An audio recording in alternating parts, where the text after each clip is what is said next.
Hey guys, welcome again to the Hot Seat with Blazey, and today again we have Liz. What's up? we have Liz from Chicago. Yeah. Yeah. Don't forget. Don't forget Liz from Chicago. We're so excited with that to bring you guys another episode. We got lots of subscribers since we posted the last video. I think like 200 in 1 week. That's awesome. That's pretty awesome for sure, and lots of views. Awesome, we really appreciate. So today, just before I continue talking more than because Liz is just looking at me, I want to ask Liz, how are you feeling? I'm good. Are you Early excited? morning. Are you Yes. excited? I'm very excited. I Long know. day. Yeah, I told her to do the video with me, and it's like let's see, what time is it? It's like 9:39, and she's just starting her day, and it's crazy. And before I forget, I love Rastafarianism. I'm not part of the religion, but this is Bob Marley. For people who don't know that, this is Bob. Anyway, straight to the point. I know many folks like to travel or have a dream or have dreams to travel, to explore whatever kind of adventure you might want to do outside your comfort zone or outside your country, outside your village, outside your locality. Everybody, I think, have that idea because human beings, we have this exploring mind. Like our mind always wants to know more. Something that is hidden behind the other side of the mountain. And since we have traveled a little bit, we wanted to share some things with you. I know I'm an immigrant. I live in the United States. Liz is a citizen here, but she's traveled to a few countries, and so I'll ask her some questions, and at the same time I'll give her some a chance to explain to us the cultural differences she kind of experienced in the few occasions she left and went to other countries. So Liz, I'll start with you. Let's start. What are the shocking things you've experienced while traveling or being in a different country? There was quite a few. They're like quirky differences that you don't realize are that shocking to expect, but then you're like, oh wait, where's the garbage can? Where do I throw my food? And there's nowhere to put it. Do you mind? Do you mind saying which country was that? Both Israel and Jamaica, actually, but more so Jamaica. I just could not find a place to throw out my the street vendors. There's so many people selling different things, and when you buy from them, where are you going to put? Just toss it aside. So another thing is the public transportation is definitely different. It reminds me a little bit of the Red Line in Chicago, but or Red Line in Chicago at like 2 a.m. Because people do not care, and they will stuff themselves and do whatever they need to do. I'm just surprised. So you are eating in Israel, and you said Dominican Republic or Jamaica? And Jamaica. Oh, before I forget, just before I get to that point, how many countries have you traveled to? 4. 4 countries. So far. Like, in what period? Was it like in the last 10 years, 5 years? Last 2 years. Last 2 years. Mm-hmm. So let's say less than 2 years or 2 years. Less than 2 years within that time frame. 4 countries. Do you mind telling us those countries? First I went to Israel. Then I went to Jamaica. Then I went to Kenya, Africa, guys. And then I went to Dominican Republic. Dominican Republic. Wow. What a traveler. I wish. I wish. I don't know if I should say how many countries I've traveled to because this guy goes all over. I will sound cocky, but I've been to few countries. I can't lie to you. I've been to many few countries, and one thing that I have to say here is, Liz, do you agree with me that as soon as you move to another country, either by traveling or immigrating, there's some set of rights you lose that you were enjoying in your own country? I don't know about lose, but you definitely transition to the new ones because they're not the same at all. And so don't think that because the traffic lights in America revolve to you following them in Kenya, for Kenyans sure. don't respect traffic lights. No, they don't. So Yeah. I think I don't know if the right word, you lose rights, because I don't think like I'm thinking of this. freedom. So this is funny. Like a month ago, I went to Uganda, and when I was in Uganda, I started asking, like, what do you guys think of LGBT? And I was warned with the driver. The driver told me, and I'll use his accent. I'm sorry, this was his accent. I know I have an accent, but he had an accent. No, we want the accent. His We accent, Ugandan accent. Right? Yeah, we gotta. So he explained it to me with a Ugandan accent, and he said, "My brother, if you want to leave Uganda peacefully, do not talk about gays and lesbians." And that's the last time I talked about it. Like, they categorically told me that is not a topic here. Do not be curious about it. Do not think of anything else. Don't talk about it. And I was like, I'm sorry. I'm not saying that I was trying to made you feel like maybe you can't enjoy some rights that you enjoyed in the States in another country. I think the freedom of speech is very different. Yeah. Here, they'll look at you sideways, but nothing will happen to you. Versus there, you have to be careful what you say in public. I think what your topics are around strangers. There's many people in Israel that or before the war, obviously, but they had rifles. It was the police just walking around when there was peace. Yeah, I saw that too. When you go to Israel, when I went to Israel, I saw like all these youths. They have to join the military. So like everybody had a gun, like, and it's like automatic rifles, not just a pistol. You know, it was funny. And something else I saw. I was working in Israel at around. I think me and you remember we were together, and we were working around like 10 p.m. on Friday, and we saw some bars open, but there was no woman. So only men were out. Yeah, actually, that was very interesting. That like on a night out, everything was hitting and popping, but I was the only woman on that street. Yeah, because it was very funny. It's a religious country, and they have a set of rules that they follow.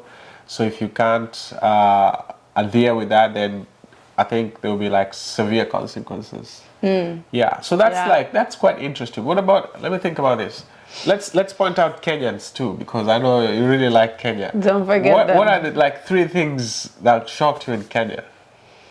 The like landscape of the whole thing. There's a lot more dirt, a lot more sand, a lot more agricultural space. Yeah. That in America, it just seems, it's obviously it's very vast also, but it seems larger in Kenya because there's less buildings and more agricultural, more people.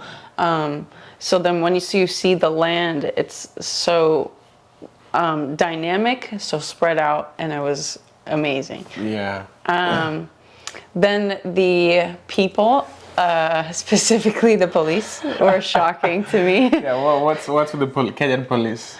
They are, can I say useless? Like, okay. they just steal from you, and they don't let you leave until they get money. At least $10. And it's the most embarrassing part about Kenyan police is they'll give you a hard time with, like, you won't commit any traffic, maybe you haven't committed any traffic violation, and they'll just want, if they think you have money, or if they look at you and feel like you're doing well in life, then they always want something. They'll choose you out of a pick of people of when there's traffic, especially traffic will be backed up, and it's all because the police has stopped this one guy in front and they won't let him go. Yeah, I was stopped a few times because I'm a young man who was driving a big car. First of all, my car, so the car I drive in Kenya is tinted black. You can't see when you're outside. So if I roll down the window, so if I don't roll down the window first, nobody stops me because they think like I'm either a politician or an influential person in Kenya or just a rich man who knows his rights, a lawyer, someone whoever. But anytime I roll my windows down, they be like, "Oh, Rasta, Get this guy. Get this guy. Rasta, get him." And having this kind of hair in Kenya is looked as, I think, older Kenyans think that you're like a rebel or something. So, Or I think they think it's a youngin because it's a part of that's the right. younger culture. And it's mostly associated with like Rastafarianism and weed. So they think that if you have this hair, maybe you might be smoking or doing some crazy stuff. So that's something I've had with Kenyan police. But anytime they stop me, because I'm always very chill, respectful, they hear that I'm from the States. I'm Kenyan, yes, but I live in the States. They were like, oh, they start giving me this respect. And one time I remember this guy asked me, who's your father? And I'm like, why? Because you have a big car. Yeah, that totally equates to my father. Another thing, just before I forget, because I know we're getting close to the end of the video. As an immigrant, so I've lived in America for more than 6 years now, at least more than 6 years. And there's some things I always want to share with friends who want to move to either America or Americans who want to move to Africa, anywhere in the world. Remember, these things really matter before you move. There will be like big cultural shock, whether you like it or not, with how people eat, how people function, the kind of cultural beliefs they believe in. Like as I said, the LGBT culture in America is very wide and very like, oh, many places they expect you to respect it. But if you go back to Africa, this is like something that is very controversial. You can't say, even in the Caribbean, I remember in Jamaica, they really don't like those kind of topics. Something else is depression. Anybody who migrates to any country, if you've never been depressed because you miss your home country, then you must be an alien. This thing happens whether you like it or not. And prepare yourself. Just make sure you have a set of good friends around who can help you go through that process. Another thing is, if you migrate from Africa or Asia, or let's say this, many of the third world countries to like Europe or America or Canada, people in your family back in Kenya or Asia will look at you as a rich man, even when you're not rich. And they will have very high expectation on you. This is something that happens because people will be like, oh, you have more money. Or it's normal to drive in the States because driving here is very cheap. Also, walking here is not very reasonable. I mean, it takes a lot more hours, a lot more, I think the transportation in Kenya is also, if you're going to compare Kenya, boom, boom, you're there with a motorcycle or the buses. Yeah. Yeah. And there's this guy, I'll finish with this story. This guy, he's from Afghanistan. He's from Afghanistan. So when the Taliban took over the country, was it 2 years ago? I think so. When America left Afghanistan, they decided to give refuge to some Afghans who are cooperating with the government. So they brought them to the States as a way of protecting them because the Taliban were going to kill them. So in Afghanistan, you can beat your wife. Unfortunately, you can slap your wife. If your wife doesn't cook, slap. You slap. In America, you cannot slap, not only your wife, anybody. Listen, I repeat again, here you don't beat or slap or threaten anybody. So this wonderful Afghani, let me call him wonderful Afghani man because he was wonderful. Phew, to Chicago, landed in Chicago, and then they have to find them a housing facility first before they are free to the community. Like before they start their own life, they have to be like, how can I call it? They have to be helped and for their growth before they start working. So they were put in a spot. I think I don't know how many of them, but just nice place, house or something. And one time, I'm being sarcastic, but it's nice. One time, I think his wife did not cook the soup the way he's used to because the spices in America are different. He forgot that he's not in Afghanistan. So his wife could not find that Afghani spice. Guess what he did? Hallelujah. Are you ready?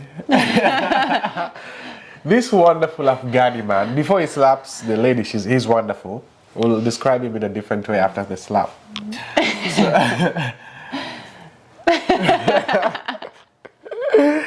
This guy slapped his wife, and his wife screamed. Now, this terrible man, his name has changed from wonderful to terrible. Okay, he's already slapped. Was arrested, and he was charged with, how do you call that? Domestic violence. Domestic violence. Guess how many years he was put in jail? Got assault. 25 years.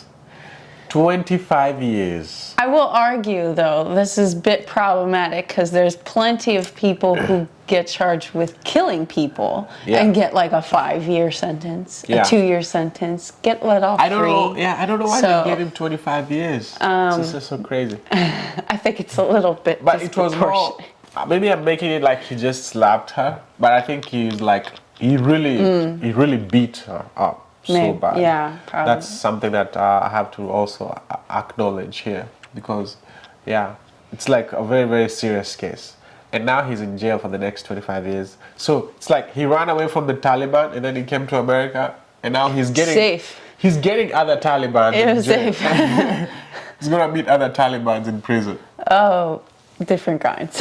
Yeah. Anyway, my friends, YouTube friends or whatever, I want to say thank you so much for listening to this short video. It's more educative and that's what we're really invested in as a way of like associating with friends we can't have physically.